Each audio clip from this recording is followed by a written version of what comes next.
వరుస విమాన ప్రమాదాలు భయభ్రాంతలకు గురిచేస్తున్నాయి. కనీసం విమానం అనే పేరెత్తితేనే బెంబేలెత్తిపోతున్నారు, భయపడిపోతున్నారు. విమాన ప్రయాణాల సంగతి పెద్ద ఎత్తున ఆందోళన కలిగిస్తోంది కూడా. ఒక్కోసారి అయితే ఒక్కో ప్రమాదం ఒక్కో తీరుగా ఉంది. పెద్ద ఎత్తున అక్కడ మరణాలు కూడా సంభవిస్తూ ఉన్నాయి. తాజాగా లండన్లో ఒక విమాన ప్రమాదం చోటు చేసుకుంది. సౌత్ ఎండ్ ఎయిర్పోర్ట్లో విమానం కుప్పకూలిపోయింది. విమానంలో 15 మంది స్పాట్లో మరణించారు.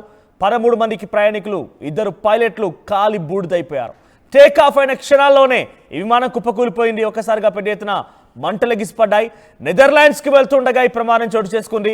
వరుస ప్రమాదాల నేపథ్యంలో దీని వెనుక ఉగ్రకుట్ర ఉంది అనేటువంటి దర్యాప్తు కోణంలో కూడా అక్కడ ప్రస్తుతం దర్యాప్తు కొనసాగుతోంది. సో ప్రజెంట్ అయితే సౌత్ ఎండ్ నెదర్లాండ్స్కి వెళ్ళేటువంటి సౌత్ ఎండ్ B200 విమానం అది ఒక చిన్న విమానంగా తెలుస్తోంది. 12 మీటర్స్ అంటే 12 మీటర్ల పొడవు గల ఆ విమానం. మీరు చూస్తున్నారు కదా లెఫ్ట్ సైడ్లో PHZAZ అనేటువంటి ఆ విమానమే ఇప్పుడు కుప్పకూలిపోయింది.